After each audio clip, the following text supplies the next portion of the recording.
1. Over to you, sir. Good evening, everyone. A warm welcome to all of you who are interested in the topic of myeloma. We go ahead with this session of the Journal Club and Journal Scan today. And to start with the proceedings, I will request Dr. Veena Nayak from TMC Kolkata to start with the Journal Club presentation, and she will be moderating a session on the recently completed POLLUX trial. And we have the international expert, Dr. Shaji Kumar, who will be moderating the same. Over to Dr. Veena, please. Good evening and welcome to the Image Journal Club and the Journal Scan for this month. I think now we have had so many and such successful ones that we have actually forgotten the count. Today, I invite my colleague, Dr. Debranjani, who will be doing the presentation for the Journal Club.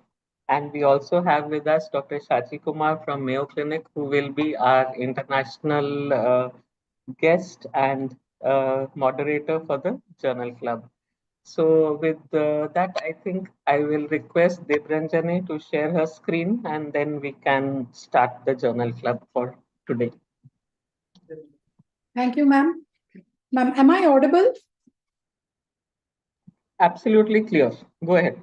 Thank you, ma'am. So good evening, everybody. I'm here to present the Journal Club today, and I'm presenting this POLLUX trial from the recent JCO publication. So before we start off with the journal for today, a few words about daratumumab. So daratumumab is a human IgG1 kappa monoclonal antibody. Ma'am, if you can share the screen, please. Second.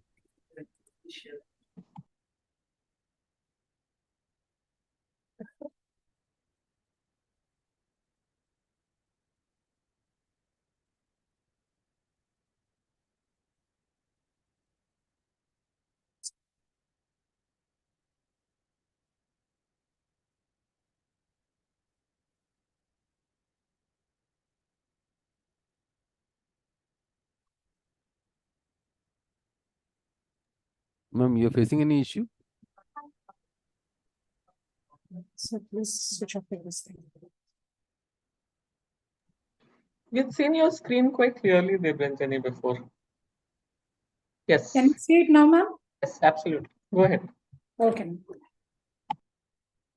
Hello.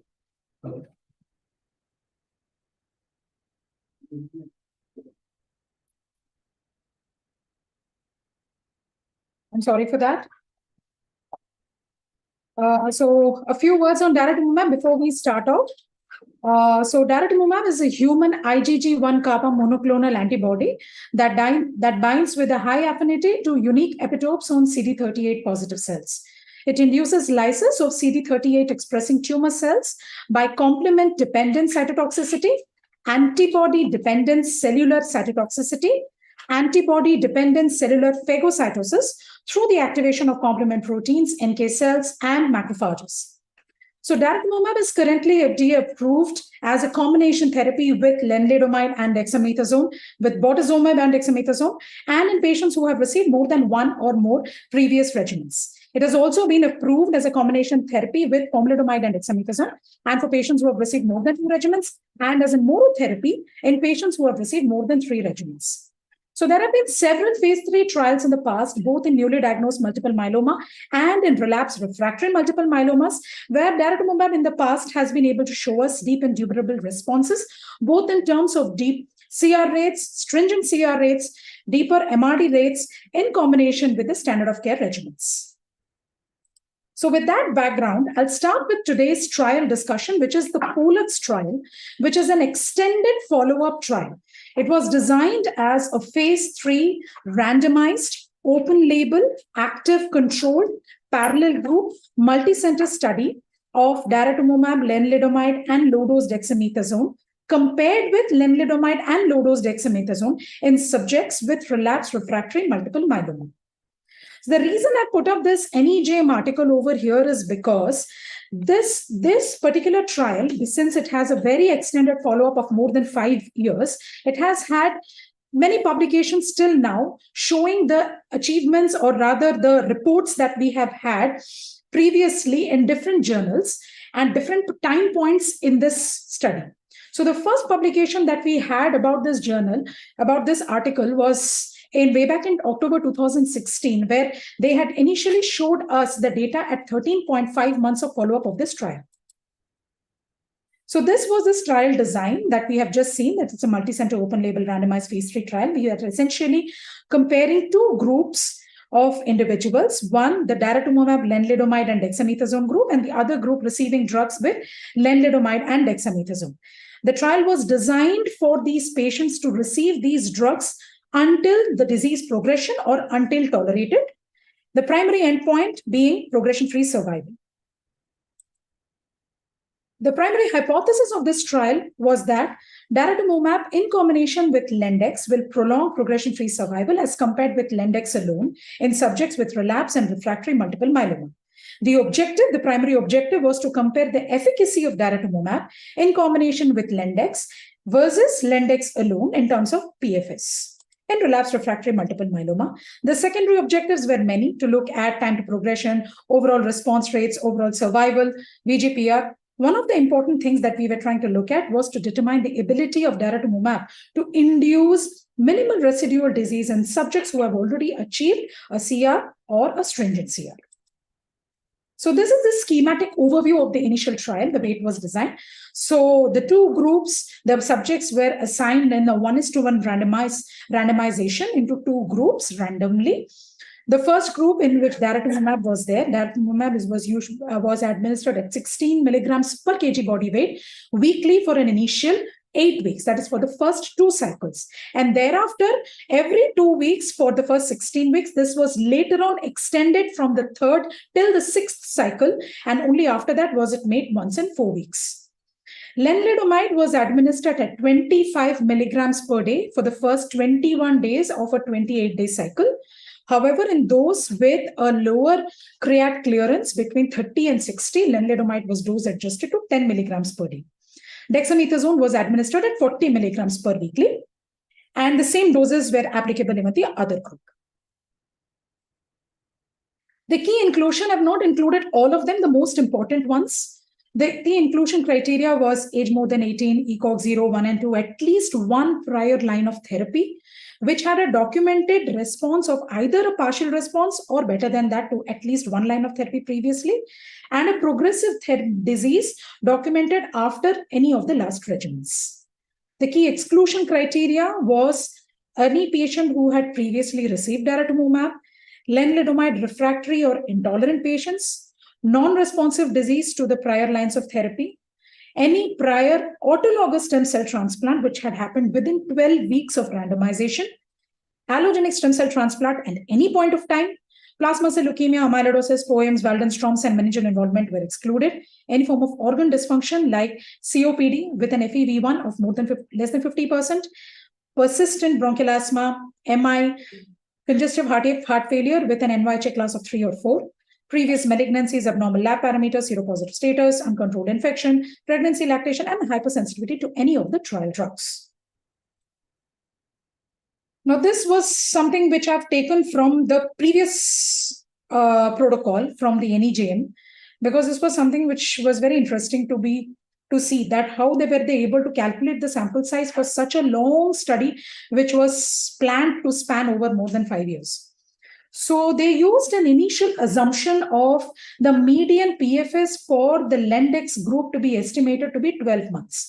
This assumption is made from a previous data which was published by the same group of authors in NEJM way back in 2006. So from there, the assumption was made that we already have the data. So median PFS of the Lendex group is estimated to be 12 months.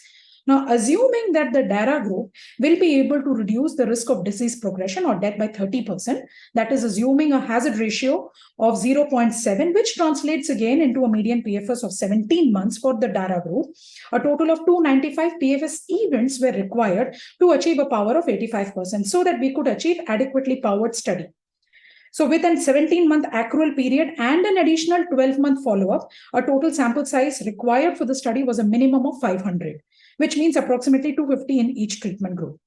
The sample size also included an annual dropout rate of 5%, and the long-term survival follow-up continued till 334 death events.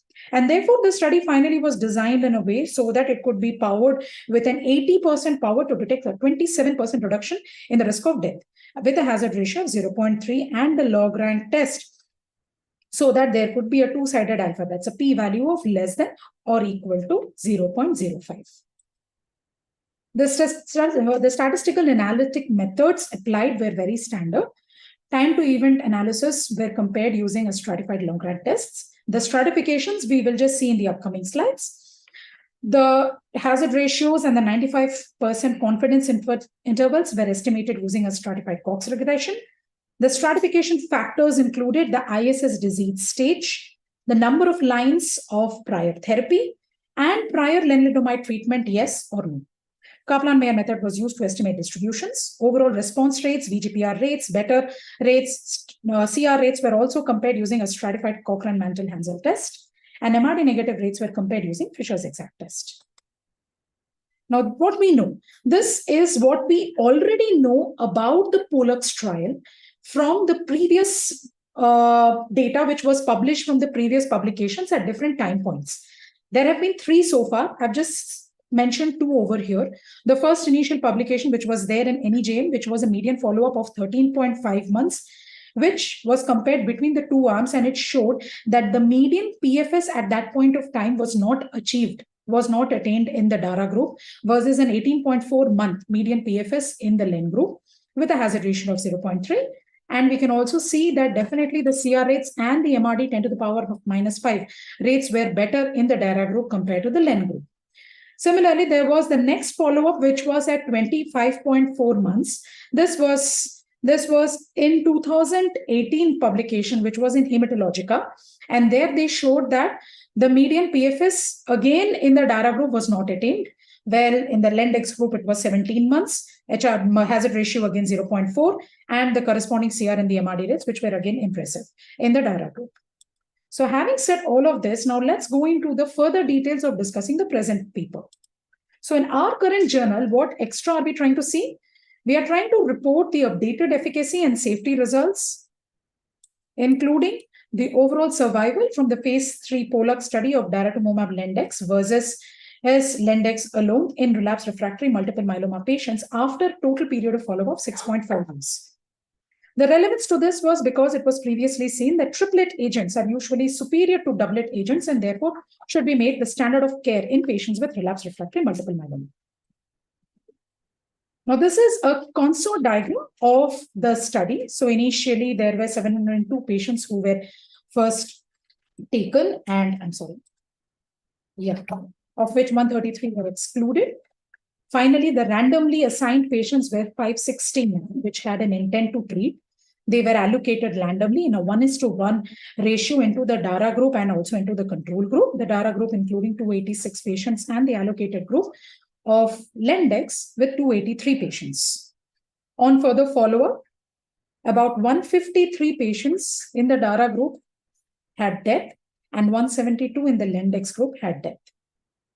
And further analysis we continued, but however, the analysis was done on the entire number of 286 patients, that is the intent to treat analysis was done. These are the baseline characteristics between the 2 groups, which shows that the baseline parameters like age, the ISS stage of the disease between the 2 groups, the prior lines of therapy, all of them were almost well balanced between the comparison group and the control group. Few more important things. About 50% of the patients recruited in either group had already had a prior exposure to lenalidomide. But as we have already included in our exclusion criteria, none of them were intolerant or resistant to lenalidomide. A prior bortezomib exposure was present in a large number of patients, more than 80% of the patients. Both proteasome inhibitors and IMiD had been exposed to about more than 40% of the patients, and about 20% of the patients in each group were refractory to bortezomib. The high-risk cytogenetics category were the ones who were either 17p deleted or carried a translocation of 414 or 1416. Now, this is a progression-free survival curve from the initial analysis of 13.5 months median follow-up. And that clearly shows us that in the DARA group, we have not even been able to achieve the median survival. The median PFS. Whereas we have it in the Lendex group. This is again from the 2019 data, which was after a 4-year follow-up of the PULAK study, which again shows us very impressive results in the DARA group and the LEN group. And the best results were seen in the group which had only one prior line of therapy, with a median PFS of almost 53 months in the DARA group. Now, this is the overall survival curve which has been shown in our present journal, in the JCO journal that we are discussing today. And this shows that between the DARA and the Lendex group, the overall survival itself has had a benefit. And it is a significant difference, with the p-value being significant and the hazard ratio of only 0.73. The median treatment duration was about 34.3 months in the DARA group versus 16 months in the LEN group. The median total number of cycles was about 37 in the DARA group versus 17 in the Lendex group. 122 patients in the Lendex arm received subsequent daratumumab, and 66 patients in the LEN group received single-agent DARA after disease progression. This is the next curve. This is basically the PFS2 curve, which is the progression-free survival, which was compared between the two groups following the subsequent line of therapies that these people had. So I have a table behind after this, which shows the most common subsequent line of therapies in either group. So this again shows that in the DARA arm, even on the subsequent line of therapies, the progression-free survival was better. And that is why this PFS2 curve was put up. And that significantly was prolonged in the DARA arm with a median of 57.9 months versus 32 months in the LEN group. The median time to crossover from daratumumab to the subsequent therapy after disease progression in the LEN arm was about 28 months. This is a table which just shows us in either group which were the most common subsequent line of therapies that we had used. That included pomalidomide dexamethasone, bortezomib dexamethasone, and carfilzomib dexamethasone. About 22% in the Lendex arm had received single-agent monotherapy with daratumumab, and about 16 patients had received bortezomib, cyclophosphamide, and dexamethasone. Coming to the efficacy of the DARA group, 153 out of 286 patients in the DARA group and 175 out of 283 patients died at a median follow-up of 79 months. The hazard ratio for death was 0.73 with a 27% reduction in the risk of death. The median overall survival being 67.6 months in the DARA group versus 51 in the Lendex group. The subgroup analysis, which we have I have not enumerated it here because it's very beautifully shown in the forest plot, which is my next slide. So the overall survival benefit between the DARA group and the Lendex group was maintained across all the patient subgroups which were studied. And one of the best ones were the ones who were put on daratumumab Lendex treatment after a previous one line of therapy. They were the ones who had the maximum median overall survival of 77.8 months. Now, this is a forest plot which shows that across all the patient subgroups which were studied, regardless of the age being more than 65, across all the 3 ISS disease stages, regardless of whether it is high risk or standard risk cytogenetics, between the prior lines of therapy, 1, 2, or 3, the more than 3 cannot be commented upon because the confidence interval is really long. And as we can see that one of the best benefits were the ones who had received the DARA with only one prior line of therapy. The other subgroups which were studied, again, were found to have beneficial reports. Those who had a prior exposure to proteasome inhibitors, refractory to proteasome inhibitors, refractory to last line of prior therapy. So all these subgroups showed a uniform benefit in the DARA group versus the Lendex group. So this is the curve which shows the MRD negative states, which is the MRD negative rates to the rate of 10 to the power of -5 sensitivity threshold was significantly higher in the daratumumab group compared to the Lendex group, which shows that the triplet therapy definitely outweighs that of the doublet therapy of 32%, almost 5 times greater. And the MRD negative, and finally the MRD negative status, regardless of whichever regimen it has been achieved with, definitely improves the overall survival, which we are able to see over here. MRD positive versus MRD negative. Coming to the safety issues.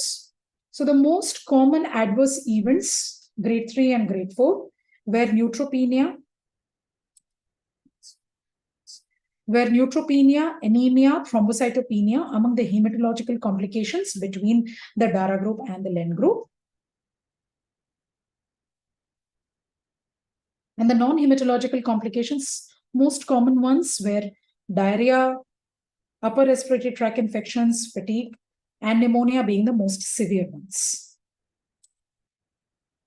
The most common, more than 10%, the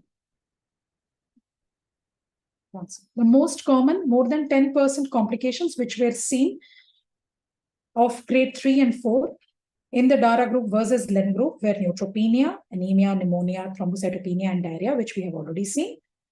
The grade 3 by 4 infections was about 44% in the DARA group compared to 21% in the LEN group. Serious TEAEs were about 72% in the DARA group versus 52%, pneumonia being the most common. The TEAEs resulting in treatment discontinuation was again comparable between the two groups, 19 versus 16%. In the DARA group, 13 people stopped treatment because of infections versus 11 patients in the LEN group. The TEAEs resulting in death were 35, that is 12% in the DARA group versus 24, 8.5% in the LEN group. The most common TEAEs with an outcome of death included septic shock, cardiac arrest, sudden death, pneumonia, AKI, and sepsis. So after a long follow-up of more than 6.5 years, 79.7 months of median follow-up, adding daratumumab to Lendex regimen showed a significant clinical benefit compared with Lendex alone in relapsed refractory multiple myeloma patients, including a significant OS advantage with longer follow-up. Daratumumab in combination with Lendex significantly prolongs the OS compared with Lendex alone, with a 27% reduction in the risk of death. The overall survival curves separated at 7 months and continued to separate with time. Improved OS in the DARA group across all the subgroups were present, regardless of the age, IS stage, cytogenetic risk, prior PI exposure, refractoriness, or refractoriness to the prior lines of therapy. Patients with one prior line of therapy had the longest median survival. MRD negativity rates in the final analysis were nearly 5 times higher in the DARA group compared to the Lendex group. The overall survival advantage observed in the DARA group over the Lendex, despite patients in the Lendex arm receiving subsequent daratumumab therapy. More than half the patients in the Lendex arm, that is about 122 patients who received subsequent therapy, received salvage daratumumab, both either as monotherapy or as a combination regimen, and nearly 1/2 of these patients received DARA as the first subsequent therapy. No safety issues were observed, and the incidence of grade 3 and 4 infections was higher in the DARA group, but similar proportions of the patients discontinued treatment. So finally, we have come to see that in the phase 3 Tourmaline MM1 trial, which essentially compared ixazomib with Lendex, showed a median overall survival of 53.6 months versus 51.6 months, again, which was not statistically significant. In the phase 3 Aspire study, where we compared carfilzomib with Lendex, the median overall survival was 40 months versus after a median follow-up of 48 months versus 40 months, at a median follow-up of 67 months. In the phase 3 Eloquent 2 trial, again, where we compared elotuzumab with Lendex, after a median follow-up of 70 months, the median overall survival was 48 months in the elotuzumab group versus 39 months in the Lendex group. And on the basis of the results that we have presently seen, the previous benchmark for survival in relapsed refractory multiple myeloma was about 4 years, and that has been extended to more than 5.5 years in the POLUX overall survival data. So finally, in conclusion, Daratumumab, lenalidomide, and dexamethasone significantly has extended the overall survival versus the Lindex group alone. And this updated analysis of the POLOX study reports the longest median overall survival that has been so far observed to date in the phase 3 studies conducted in the triplet-based regimens in relapsed refractory multiple myeloma.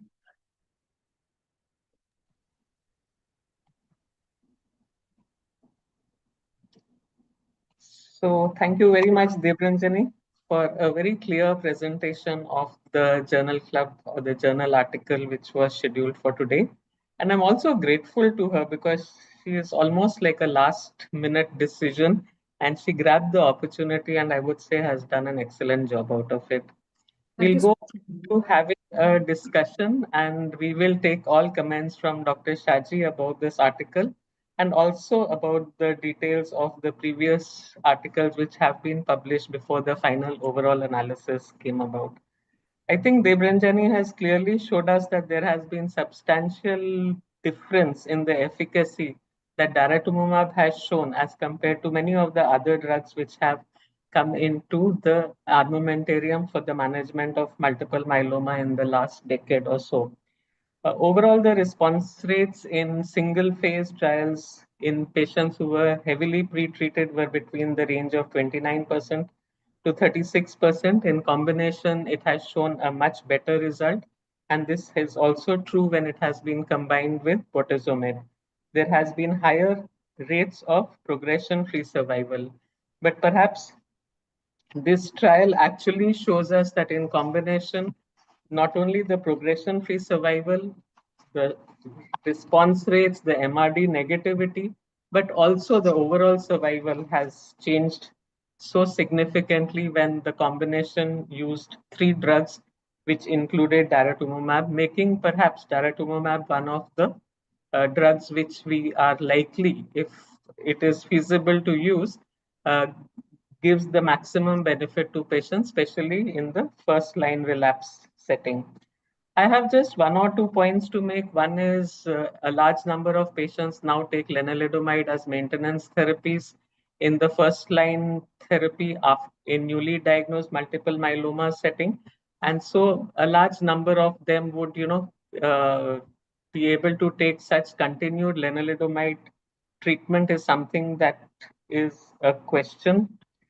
We also know that a large number of our patients don't really tolerate the 25 milligrams. So will we really see the kind of results that we have seen when we give the 3 drug combination in the doses that it is scheduled to give? And the tolerance remains an issue for our patients. If we look at the treatment emergent side effects, then we know that a large number of patients, almost to the tune of 45% and 30% in the 2 arms, actually had grade 3 and 4 infections. And so a treatment like this over a prolonged period of time will need quite a lot of monitoring.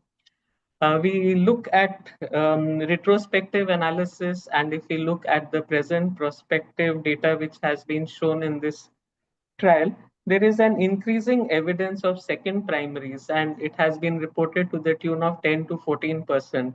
And there is not too much difference in the 2 arms. So it appears that it may be more a lenalidomide-induced problem than the combination by itself.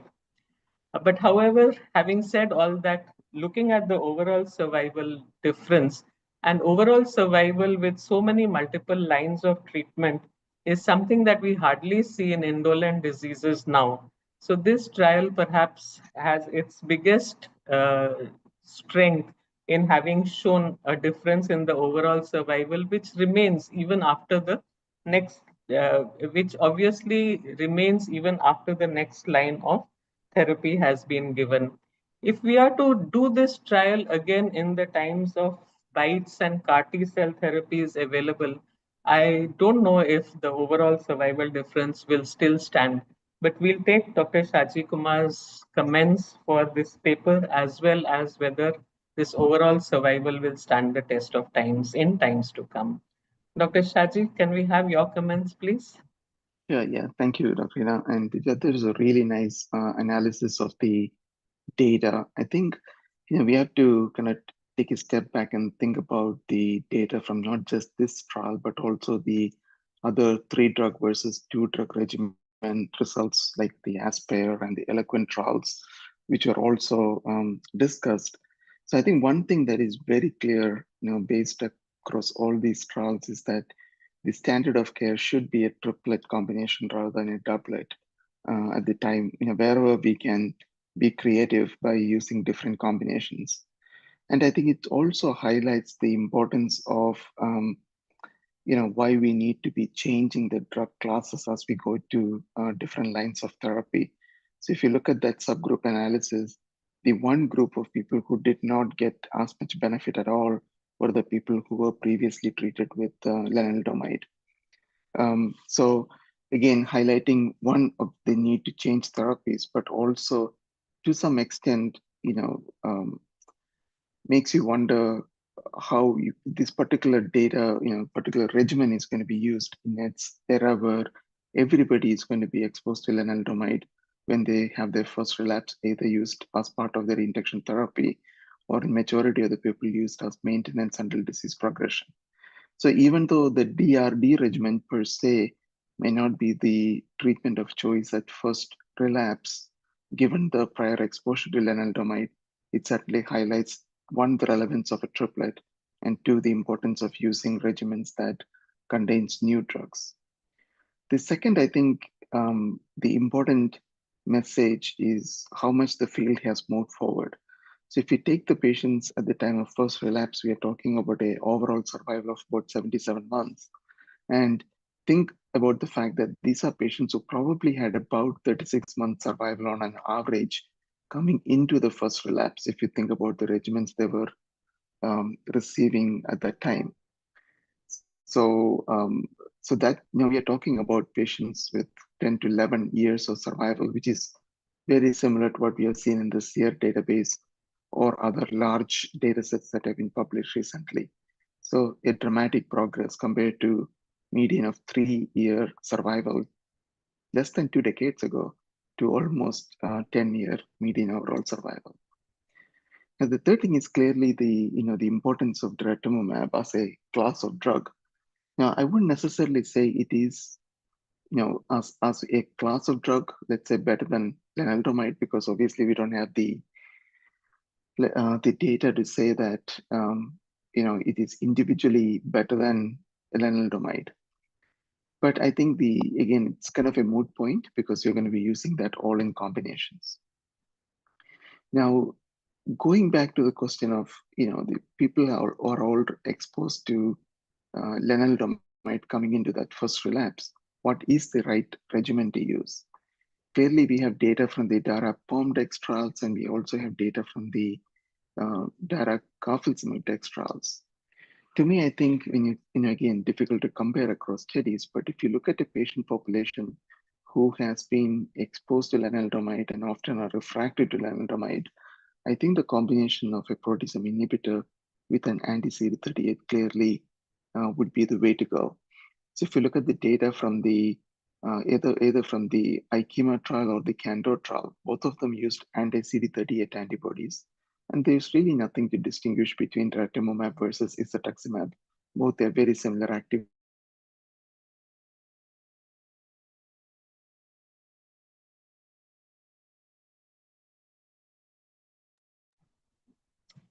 I think we have lost connection with Dr. Shaji. Pankaj? Are his comments over? No. No, we seem to have lost connection suddenly. Pankaj, would you like to give your comments in the meantime? Surgery regimen in patients who have not been exposed to anti-CD38. Now, again, we are talking about 12 plus years of overall survival. So I think it's clearly, having 3 distinct drug classes, the IMiDs, the proteasome inhibitors, and the daratumumab. And these are the major building blocks on which we are kind of building our treatments across the first 2 to 3 lines of therapy. We're talking about, significant improvement in the disease overall. Now, a couple other things I think important to point out. One, of course, the infection. There's clearly more infection reported on the DRD arm. This has to be taken in the context of the fact that patients on the DRD arm stayed on therapy for twice as long as the RD arm. So clearly there's a much longer time period over which these infections were observed. Nevertheless, I think we all see in our practice people with increased risk of respiratory infections, they often are hypogammaglobulinemic on prolonged retimumab therapy, and brings up a very, very important question as to how long do we need to treat patients on these regimens? Can we stop that based on the depth of response, or can we give it for a defined duration of therapy? I think these are all being explored in ongoing clinical trials. Now, the question of second cancers, I think that is a very tough one to analyze because we know patients with myeloma are at a high risk of second cancers, and the longer you live, more you're going to see. So, for example, if you looked at the LEN maintenance trials, we saw that it went from 3% to 6% with a overall survival, that is in the 7 to 8 year range.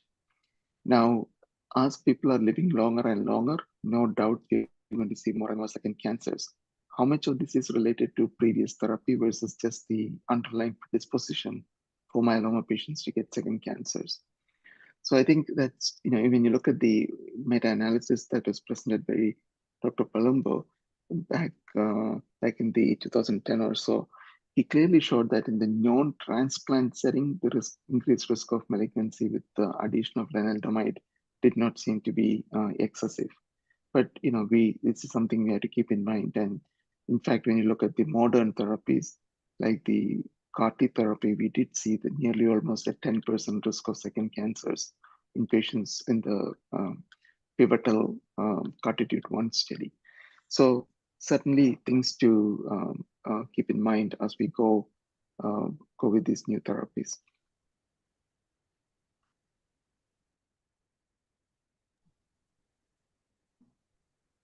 Thank you, Dr. Shaji. Anybody else from the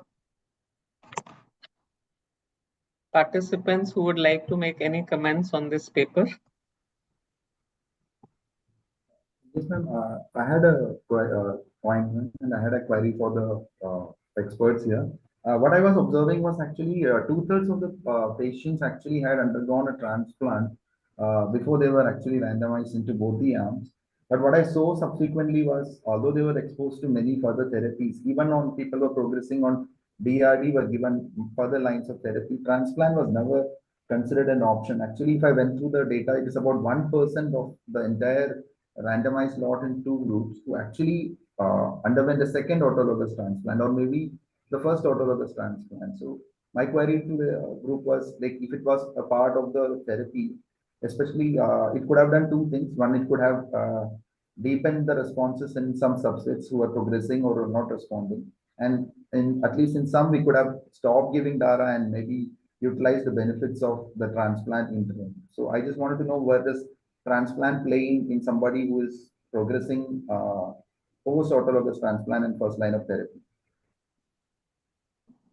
Yeah, I think part of it is just the practice patterns, right? Obviously, a quarter of them had never seen transplant. If you look at the age spectrum, they probably were not eligible for a transplant at the time of the original diagnosis. And second is, it's not very routine for many of the, when you look at the centers, predominantly European centers that have participated in this trial, it's not a very common practice for them to collect and store for a subsequent transplant in somebody who has already been transplanted. So I think there's really no good way to answer that question. I mean, we have the UK trial as well as the kind of retrospective trial suggesting that a second transplant can be used in somebody who had a really prolonged response with the first transplant, but that's a very small number of patients here, probably when you think about the overall rates. So it's difficult to kind of tease that out. As far as, people who have not had a transplant in the upfront setting, who will get a transplant, who are eligible for a transplant at the time of the first relapse. Again, I think that is a practice more commonly seen in the US practice. In Europe, if they were eligible for a transplant in the first place, the majority of them would have had a transplant in the first line of therapy.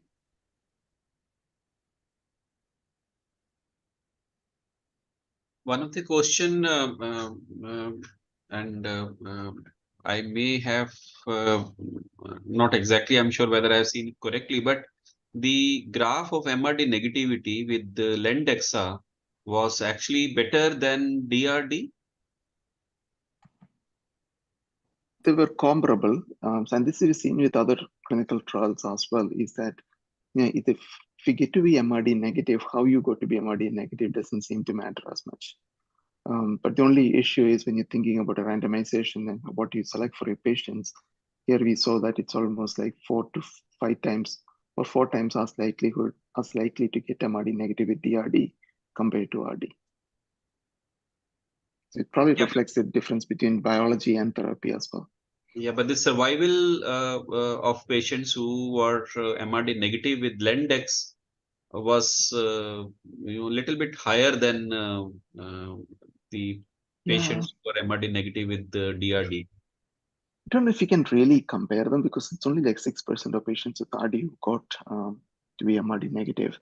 But again, I think to your point, even if I had seen that there was a distinct difference, I wouldn't be too surprised because again, that's the biology part of it, right? If you can get to be MRD negative with the least amount of therapy, you probably have a better biology anyway.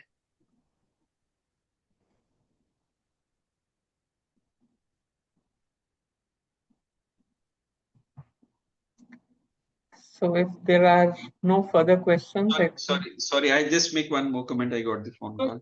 So this is more like an approval trial, or was it to actually see that triple is better than doublet? So this is not, I mean, this original trial was intended for approval, but the primary endpoint for approval was PFS. The overall survival is just the data from the longer term survival.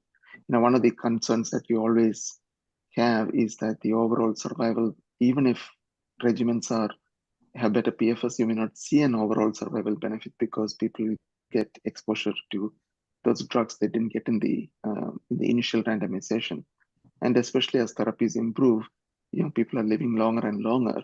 So the impact of overall survival or the impact of the therapy on overall survival might not become evident with time. Here, clearly, we see that. And part of that may be because of the fact that not everybody, got access to data. You wonder why, like almost, third of the patients never saw data, since even in the subsequent lines of therapy. So clearly, that is, some of it is driven by the access as well. Right. Thank you.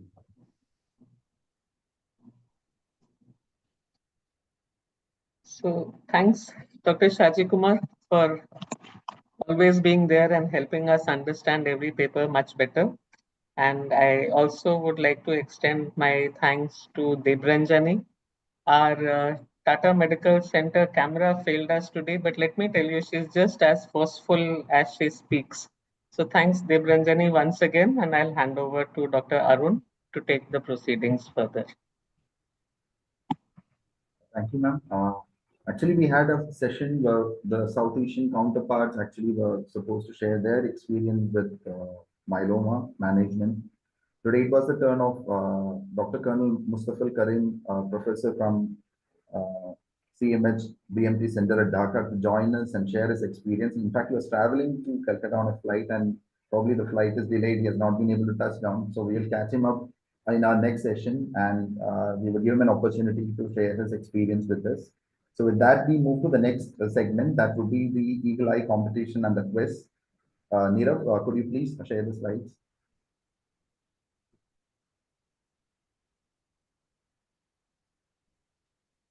Yeah, so as has been the practice with us, we have for this journal scan for this month, we chose this article that was about the impact of clonal plasma cells in autographs and its outcomes on high-risk myeloma patients. And in fact, I would say hypothesis generating study rather than a practice changing study. So how do we go about with the journal scan competition process? The next slide and the next. So we choose an article which was recently published. This was published in the month of April 23 in Nature. And we ask you to critically analyze the article, give us a commentary which is about 175 words before the due date. And the important point here is that anyone who has an interest in plasma cell dysplasia is welcome to join and write to us. And the best commentary is selected by a team of blinded reviewers. And the gains, of course, are like you get to present your scan commentary on in front of an august audience here, and you get the certificate if you have given us the best commentary, and in addition to the vouchers worth 5,000 rupees. So, what is the purpose actually of this? Next slide of the journal scan is about learn to critically appraise any article. You refine your art of scanning an article and improve your way of writing letters to editors. And definitely you have an international audience and national audience here, and you get to present your views on that. And for some of us, it becomes a matter of inter-institutional competition. And we have seen repetitive winners from various institutes like the Tata and the ACTREC as well over the past few sessions. Next slide. So how do we analyze? Uh, Important here is we have about 8 core areas where we analyze this, and point here is we always want the people or the entries to stick to the word limit and be very succinct with your review. And we do give a weightage for people who concentrate on the methodology and the statistics. With that, I would announce the winner who actually gave us the best commentary for this month, and that is Dr. Saswat Saha from TMC Mumbai. He has been a winner. This is the second time he has won the same segment. With that, Nirav, I would request you to play the journal scan pre-recorded video from Dr. Saha on the top.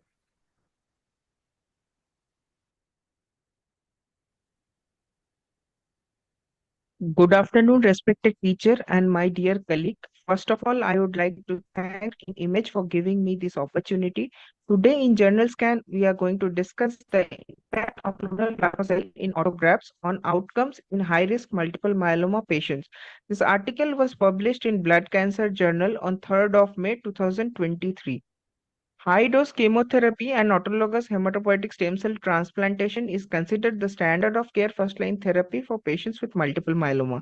Patients with high-risk cytogenetic features have inferior outcomes as evidenced from the CIB-MTR analysis, which showed a 3-year PFS rate of 37% versus 49% and OS rate of 72% versus 85% when compared with standard risk multiple myeloma patients. The significance of aberrant clonal plasma cell in autografts collected for auto-HCT remains a subject of debate. Several small studies provided conflicting results regarding the impact of CPC in autografts on PFS in patients with multiple myeloma.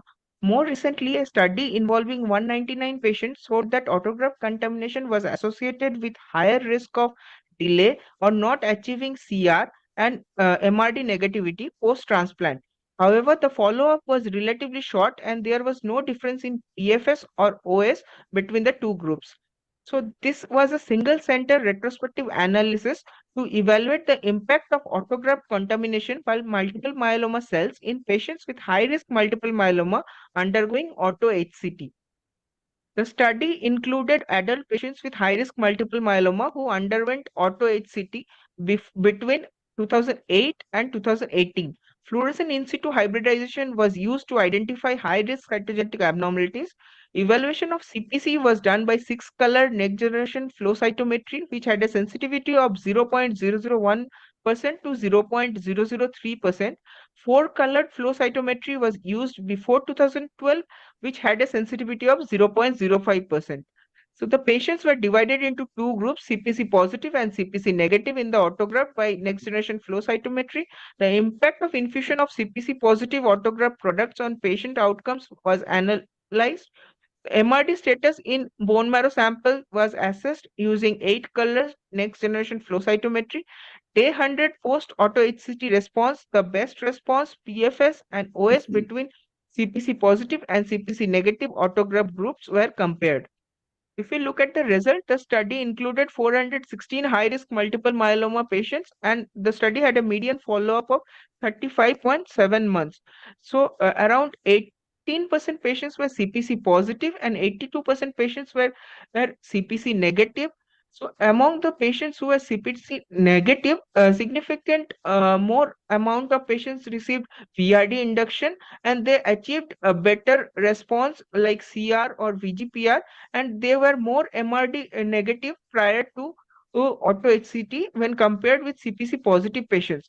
And CPC positive patients had higher number of deletion 17p and 1q abnormalities when compared to uh, CPC negative patients. No significant difference in the duration of induction, conditioning regimen used, and maintenance therapy used were found. So use of chemotherapy for stem cell mobilization did not impact the rate of CPC negativity in the collected autographs. 89% of patients who received VRD induction had CPC negative autographs, whereas 78% of patients who received VCD and 83% of those who received KRD had CPC negative autographs. If we look at the responses as shown in the image also, 100 days post auto HCT CR rate were 8% versus 33%. Best for post auto HCT CR rates were 19% versus 54%. MRD negative CR rates post transplant were 11% versus 42%. If we look at the responses compared to the amount of CPC present in the autograft, the maximal autograft CPC level was 0.02% for those who achieved more than or equal to VGPR versus 1.04% for those who achieved less than or equal to PR at a day 100 post auto transplant. Similarly, mean maximal autograft CPC level was 0.06% for those who achieved more than or equal to VGPR versus 1.55% for those who achieved less than or equal to PR. So if we look at the survival analysis in the whole cohort, the median PFS was 12.8 months versus 32.1 months. Median OS was 36.4 months versus 81.2 months. If we look at the population between 2012 and 2018, CPC positive group had an inferior median PFS and median OS. If we look at the group who achieved VGPR, where prior to auto HCT, so CPC positive group had a inferior PFS and OS in those patients also. In MRD negative more than or equal to VGPR patients prior to auto HCT, CPC positive patient had inferior PFS and OS. So within the CPC negative and CPC positive group, hematological responses prior to auto HCT and at day 100 auto HCT retained their statistical significance for both PFS and OS. Within the CPC positive group, hematological responses prior to auto HCT did not predict OS. The use of VRD for induction was not associated with improved PFS or OS compared to other induction regimens. Within the subgroup of patients who received VRD induction, autograft CPC status was highly predictive of both PFS and OS. And if you look at the multivariate analysis, autograft CPC status and the status of positive bag infused were independent predictors of progression-free survival and overall survival. If you look at the SWOT analysis for the study, the strength of the study being the largest study to date to evaluate the impact of autograft contamination by CPC in patients with multiple myeloma undergoing auto HCT. This is the first study to focus only on patients with high-risk multiple myeloma. In the study, the presence of CPC showed lesser post-transplant MRD negative CR, which is similar to prospective study done by Kostopoulos et al. If you look at the weakness, first of all, it is a retrospective study and there are treatment heterogeneity. Like a lower percentage patient in the CPC positive group received VRD induction prior to transplant, and lesser percentage of patients in the CPC group received any form of maintenance therapy. So patient selection bias were also there, like CPC positive group had more chromosome 1 abnormality and deletion of 17p13. Flow cytometry technique used is mostly substandard, which is evidenced by higher graft negativity with triplet induction, which is 78 to 89% versus 40.5% as seen in another series by Seval et al. And the FISH technique were also not standardized. The study does not mention outcome of quadruplet induction regimen in the current era. So the study has few opportunities like its applicability. The study shows a major impact of CPC in autograft on post-auto HCT outcomes in high-risk multiple myeloma. based on feasibility compared to MRD detection in bone marrow, detection of CPC in the autograft is less invasive, and for the most part, hematological responses prior to auto-HCT and at day 100 after auto-HCT within the CPC positive and CPC negative groups retained their predictive impact for both PFS and OS. If you look at the future perspective, the study raises the question of whether purging of CPC could mitigate the adverse impact of CPC, and this needs to be addressed in future studies. So there are few threats, however. The findings are limited to high-risk multiple myeloma patients and cannot be generalized, and the findings need to be evaluated in a prospective trial, especially in the current era of quadruplet induction with DARA-based induction. So this is all in my presentation. Thank you.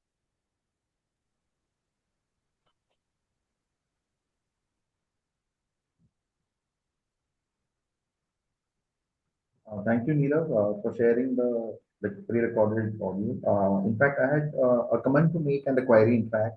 So, notwithstanding the flaws of a retrospective study and selection biases when it comes to treatment, my point was, like, does the pre-transplant circulating clonal plasma cells in the autograft merit a case for a post-consolidation, post-transplant consolidation at day plus 100? We know we use a lot of variables to decide on what should be the day plus 100 strategy, is it a consolidation strategy or start with maintenance? So I just want to know from the experts here, both the national and the international experts here, that should this be like one of the factors which could be incorporating into deciding whether consolidation should be given post-transplant in those who have clonal plasma cells in the autograft? Yeah, it's a difficult question to answer in the sense, I don't have any prospective data. We are really relying on a finding that is to some extent a surrogate for a lot of the other high-risk markers, right? So we know that patients with high-risk disease with many of the cytogenetic abnormalities are more likely to have circulating plasma cells. So the question is, even in this study, it's really hard to figure out what is the independent contribution of circulating plasma cells.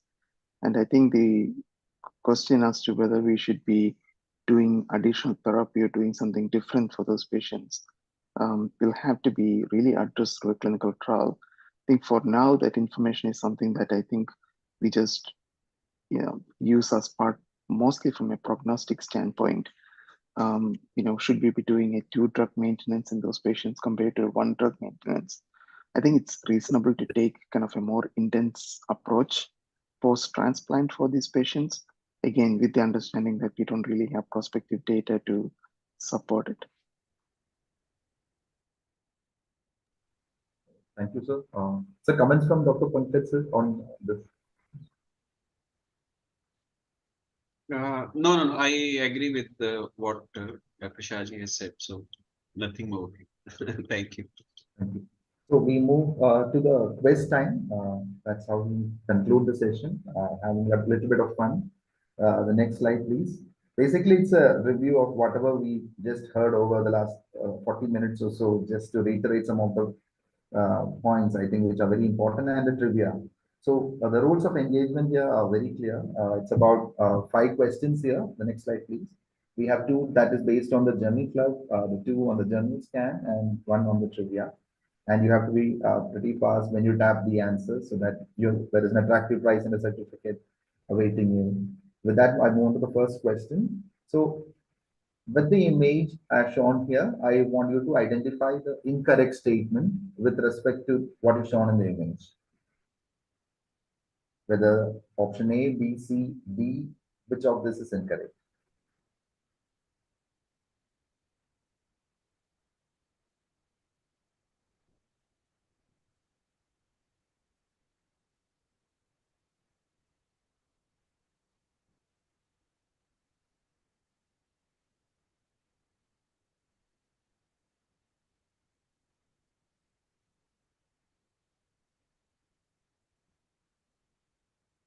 We move to the next 2 questions. These are based on the Journal Club presentation. That's the Pollett's trial. So the pre-specified analysis in the updated trial demonstrated that an OS benefit was maintained with the DRD versus RD in all subgroups except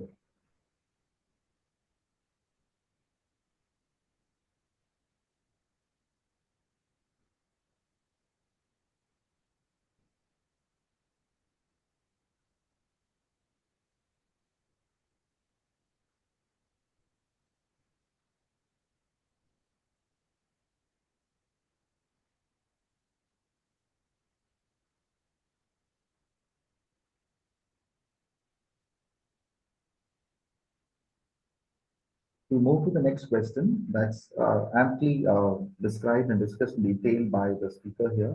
This was about the sample sizes calculation. So in the POLEX trial, the sample size to assess the outcome was estimated to be 560, which is 280 in each arm. And by what margin was the DRD arm assumed to reduce the risk of disease progression or death compared to the RD arm when the sample size was arrived at?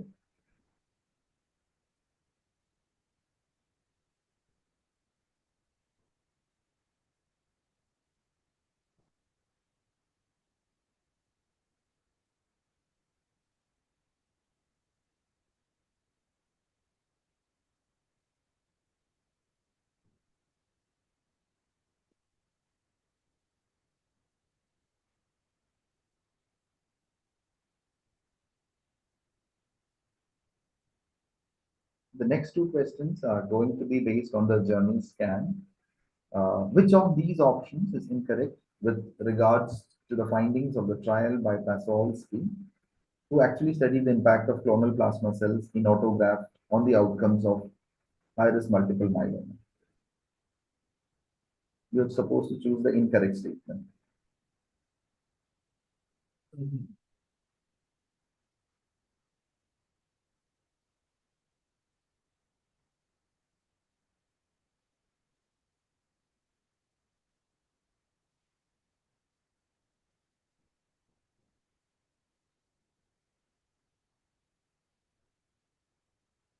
And for winding up with this session, the last question here, which of these options is incorrect with regards to the design of the trial by the author while studying the impact of clonal plasma cells in the autograft in the outcomes of high-risk multiple myeloma?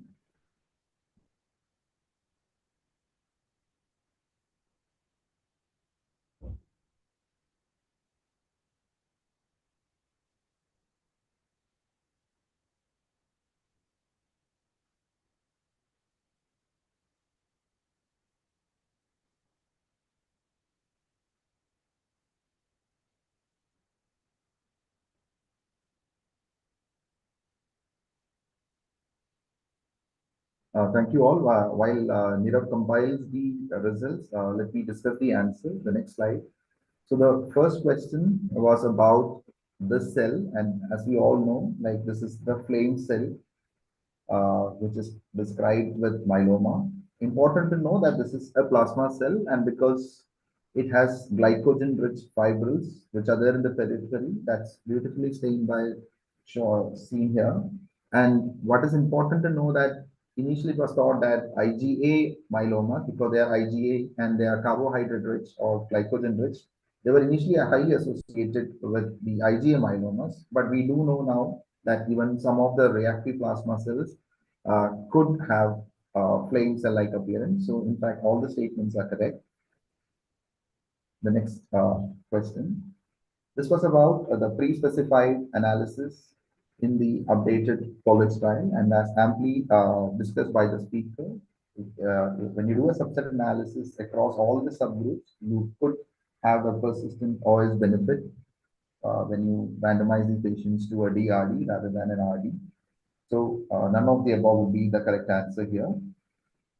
The next question was about, we had discussed that the PFS was the primary outcome here, and we had 18-month PFS with the RD arm based on the previous studies. And what was anticipated, or the effect size was assumed to be a 30% reduction in the reduction of the risk to progress or to death or disease progression. And the study actually met, in fact, met the primary endpoints because the effect size was almost 50-60% as seen by the hazard ratio which you saw at the end of the study.